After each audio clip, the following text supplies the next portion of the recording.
హిందూ దేవీ దేవతలపై అనుచిత వ్యాఖ్యలు చేసిన యూట్యూబర్ అన్వేష్ పై పలు పోలీస్ స్టేషన్లలో కేసులు నమోదయ్యాయి.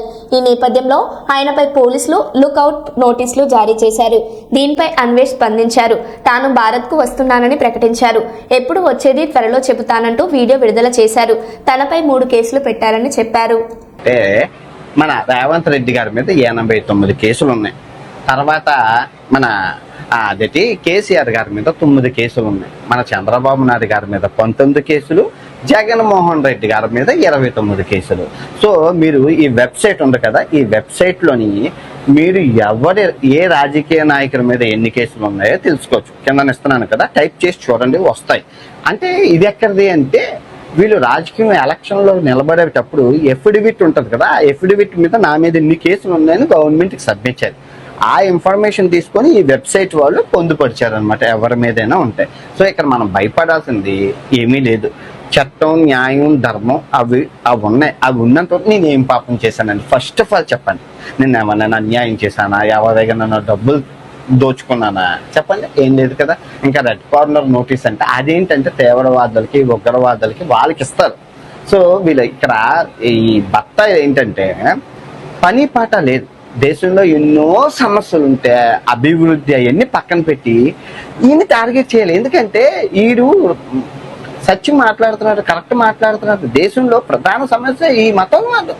తెల్లా లెగిస్తాం. ఇప్పుడు ఆ కోవాబన్నని మతోన్మాదం సృష్టించేద్దాం అనుకున్నారు, రివర్స్ అయిపోయింది, అడ్వాంటేజ్ అయిపోయింది వాళ్ళకి. సో ఇలాగే చెప్తూ మాట్లాడుతూ వస్తాం. ఇప్పుడు ఫస్ట్ నా మీద 3 కేసులు అవునట్లు చెప్పడం మర్చిపోయి నేను ఇండియా వచ్చేస్తున్నాను. ఎప్పుడు వస్తున్నాను అన్నది చెప్తాను మీకు. ఓకే, ఫస్ట్ నా మీద 3 కేసులు పడ్డాయి. నా మీద 3 కేసులు ఎలా పడ్డాయి? ఆ బెట్టింగ్ యాప్ టైం అప్పుడు 2024 మీ అందరికీ గుర్తుందా?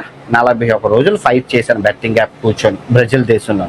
సో అప్పుడు నాకు ఇంక నువ్వు వీడియోలు ఆపకపోతే అని చెప్పి బెదిరించడానికి కేసు పెట్టాను. ఒక కేసు పెట్టిన వెంటనే నేను ఆపేశాను. తలా తోకాలేని కేసు అది. అది ఎవడో కూడా తెలియదు. ఆ అమ్మాయికి నాకు సంబంధమే లేదు. కానీ నేను తిట్టానని కేసు పెట్టాను. నేను వస్తే చిటికలో స్క్వాష్ అయిపోతాడు.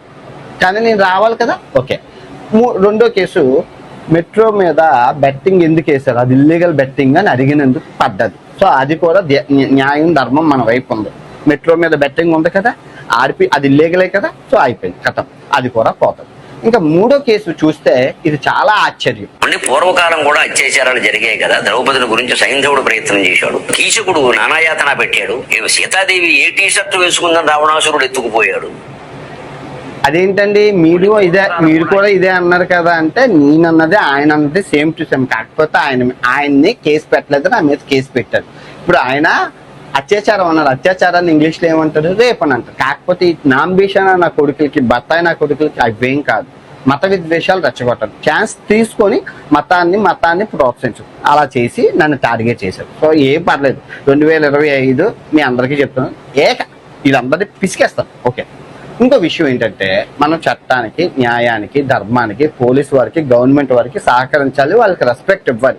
కానీ భర్త ఆయనకి రెస్పెక్ట్ ఇవ్వను. ఇదిగో దారిలో చేపెట్టి ఏకతో సమానం. ఇదిగో ఏక కూడా తీసి పెట్టారు. వీళ్ళ దారి మీద వీళ్ళేమైనా ఏమన్నా మతోన్మాదం సృష్టించే వాళ్ళకి రెస్పెక్ట్ ఏంటండి? వాళ్ళకి ఒక చదువు ఉండదు, సండే ఉండదు. మతం మతం మతం మతం మతం అన్ని మతాల్లోనే, 3 మతాల్లోనే మతోన్మాదులు వీళ్ళు.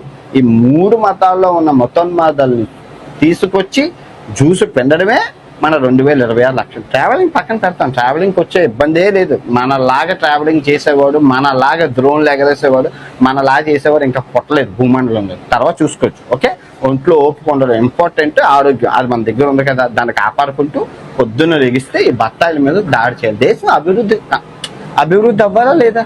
ఈ మతం తెల్లా లెగిస్తే కోవాబన్ను ఏదో ఒక మతోన్మాదం సృష్టించడం, దాన్ని పాపం కొలుపుకోవడం. ఇప్పుడు సెక్యులర్ దేశంలో ప్రజలందరూ కలిసి ఉండట హిందూ రాష్ట్రం చేస్తాం అంటున్నారు. ఏ హిందూ రాష్ట్రం చేస్తాం అంటే, ఇప్పుడు మీరు హిందూ రాష్ట్రం చేస్తాం, ఇక్కడ నుంచి ముస్లిమ్స్ని, క్రిస్టియన్స్ని పంపించేద్దాం. మరి అక్కడ దుబాయ్లో పనిచేస్తున్న మన హిందువులందరూ ఇండియా వచ్చేస్తారా? పాపం కష్టపడి పనిచేస్తున్నారు వాళ్ళు. ఒక సంవత్సరం అయ్యాక చేద్దాం. 2025 నుంచి స్టార్ట్ చేద్దాం. ఆ 2027 కూడా చైనా, జపాన్తో స్టార్ట్ చేద్దాం. షేక్ అయిపోతారు. దెబ్బ మీద దెబ్బ. ఇప్పుడు నాకేం పోలేదు కదా. నెలకు 3 లక్షలు వస్తున్నాయి చాలు. ₹1,00,000 పోయినా 2 లక్షల లాభం. హ్యాపీగా తిని కూర్చుంటే వస్తున్నాయి కదా. Okay, let's do it. Continue ఇలాగే చేద్దాం. ఇది అందరూ సపోర్ట్ చేయాలి. లైక్లు, కామెంట్లతో మారు మోగిపోదు. తప్పు అయితే తప్పు అని చెప్పండి, ఒప్పు అయితే ఒప్పు అని చెప్పండి. మానవత్వం లేని మతం ఉన్నపోయిందని నా దృష్టిలో ఒకటే.